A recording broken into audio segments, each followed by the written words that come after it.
ये रही कि 2 बड़े रिजल्ट आ गए और बहुत सारे घरों में खुशियां पहुंची। कुछ लोगों के घरों में दुख भी पसरा क्योंकि जैसी उम्मीद थी वैसा नहीं हुआ। लड़कियों की लिस्ट में कईयों का पहले नाम आ गया था, अब इस लिस्ट में वो नाम गायब था। लेकिन कुछ लोग जिनका नाम नहीं आया था उनका नाम आ गया।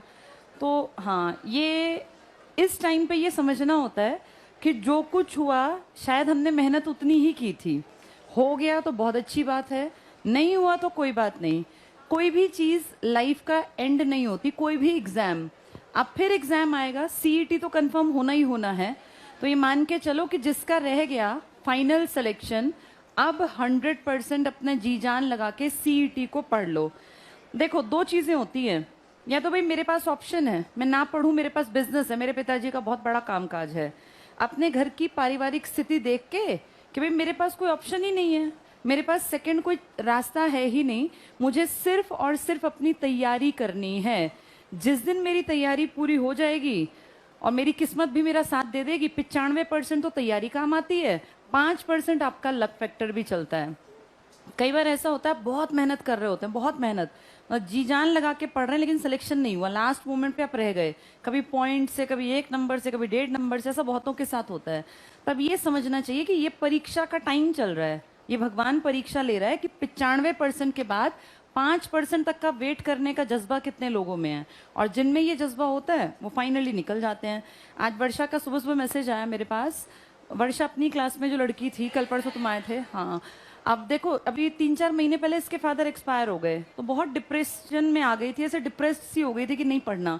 अब आज ये होता है किस्मत कैसे साथ एकदम से देना स्टार्ट करती है। अभी इस रिजल्ट में उसका फाइनल हो गया और आज वो केंद्रीय विद्यालय में सुबह पहुंच गई थी। अभी पीछे कॉन्ट्रैक्ट पे नौकरियां निकली थी केवी में, हो सकता है किसी ने भरी भी हो, तो उसका वहां से भी कॉल आ गया परसों। तो जब किस्मत काम करती है ना, तो चारों तरफ से फिर एकदम से अच्छी अच्छी खबरें आती हैं। या तो कहीं सोर्स ही नहीं लग रहा था, पिताजी के जाने के बाद तो ये लगा लो सब लोग एंटी हो जाते हैं, कोई सोर्स ऑफ इनकम था नहीं, भाई छोटा 12वीं क्लास में, इकलौती माँ और ये बेटी। अब ऐसे टाइम पे कैसी कंडीशन होती है घर परिवार की, हम सबने देखा, हम जानते हैं। उस टाइम पे 4 महीने काटना एक मौत दिखती है। अब पीछे इसने ये भी कहा कि सर पैसे नहीं है, फी के मैं भर नहीं सकती। तो परिमल सर ने कहा कोई बात नहीं, तू पढ़ ले, जब पैसे कमाने लगेगी तब अपनी फी दे देना। अब देखो किस्मत 4 महीने बाद जाग गई, फाइनल लिस्ट में भी नंबर आ गया और अपना एक कॉन्ट्रैक्चुअल भी बुला लिया। अब जब तक फाइनल वाले नहीं बुलाते तब तक ये केवीएस में, और केवीएस में बढ़िया जेएनयू में, जवाहर लाल नेहरू यूनिवर्सिटी है ना, हौज खास दिल्ली में, साउथ दिल्ली में, वहां चली गई। तो आज सुबह उसने उस स्कूल का फोटो खींच के भेजा हुआ था। तो मैंने यही कहा कि यही होता है लक फैक्टर। ये 5% वेट कर रहा होता है कि 95% कब तक आप खींच सकते हैं। जिस दिन तक आप 95% के साथ चलते जाएंगे, फाइनली एक दिन ये 5% आपके पक्ष में होगा। और जैसे वर्षा का ये दिन आ गया, ऐसे तुम सबकी भी लाइफ बदलेगी, बशर्ते पेशेंस रखना पड़ेगा।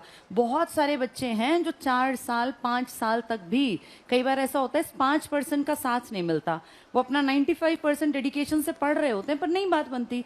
ये 95 तब तक ले जाना है खींच के जब तक ये 5% दिखाई ना दे जाए। तो इसमें चाहे साल, 2 साल, 4 साल, 5 साल, क्योंकि तुम्हारे पास दूसरा ऑप्शन है नहीं ना।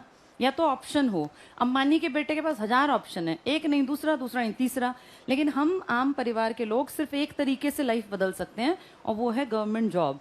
तो गवर्नमेंट जॉब की तैयारी अब जब तक लगते नहीं हो ना, और ये भी मान के चलो कि जो बच्चा 3-4 साल टिक जाता है ना, उसको बहुत सारी चीजें तो अपने आप आ ही जाती हैं। इतना टिकना भी तो बहुत बड़ी बात है। उसके बाद एक छोटी सी छलांग लगानी होती है, बस उसमें दम लगाना होता है।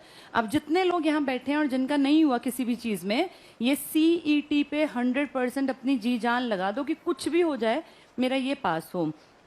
इसी के बाद तुम एलिजिबल बनोगे पेपर देने के। तो जैसे वर्षा एक तुम्हारे बीच में से एग्जाम्पल है, ऐसे बहुत लोग हैं जिनका लाइफ एक तरह का टेस्ट लेती है। फाइनली जो लोग टिक जाते हैं और जम के मेहनत कर लेते हैं वो पास हो जाते हैं। आज हम लोग अपनी हरियाणा हिस्ट्री का एंड कर